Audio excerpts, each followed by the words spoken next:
তুই 5 দিন আগে তোর মার সাথে ঝগড়া বাঁধাইছি কেন? আর একটা প্রশ্ন হলো যে আজকে সকালবেলায় তুই তোর আব্বার সাথে গ্যামজাম বাঁধাইছিস, এ কিন্তু ভালো না।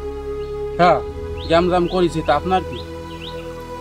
দেখ, আমার কিছু না, তবু একটা কথা বলি।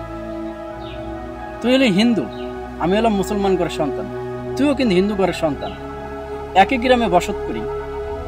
তো এটা কিন্তু কাজটা ভালো না। একই গ্রামে বসত করে ঝগড়াঝাটি শোনা, এগুলো কিন্তু আসলেই খারাপ। বাড়ি ভাই খুব অশান্তি, গ্যামজাম পেশাদ বাতাইছি। এটা একটা হচ্ছে মনের বেদনাজনক কষ্ট।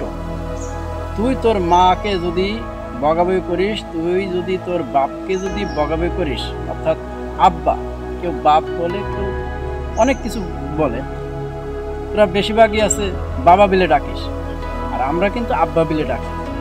তা আমার কাছে কথা আছে যে তুই যে পরিবারের সন্তান, আমি কিন্তু আলাদা পরিবারের সন্তান। আপনার বক্তব্য শুনে আপনি আমারে বুঝাইছেন, আমার গ্রামের পাশে বড় ভাই আমারে বুঝাইছেন, খুব ভালো লাগিছে।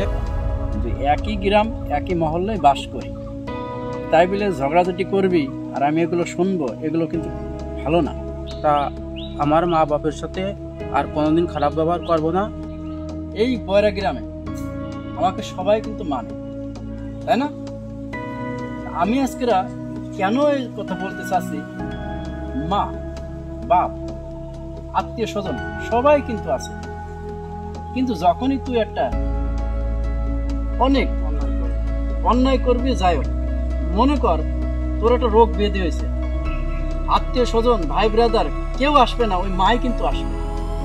আপনার কথা শুনে আমার খুব ভালো লাগছে, এখন থেকে আমি ভালো হয়ে যাবো। মাকে তুই অবহেলা করিস না, মাকে ভালোবাসিস। আমি হয়তো মুসলমান ঘরের সন্তান, আমিও তো মরে যেতে পারি, মায়ের স্মৃতি এগুলো মুছে রাখিস না, মুছিস না।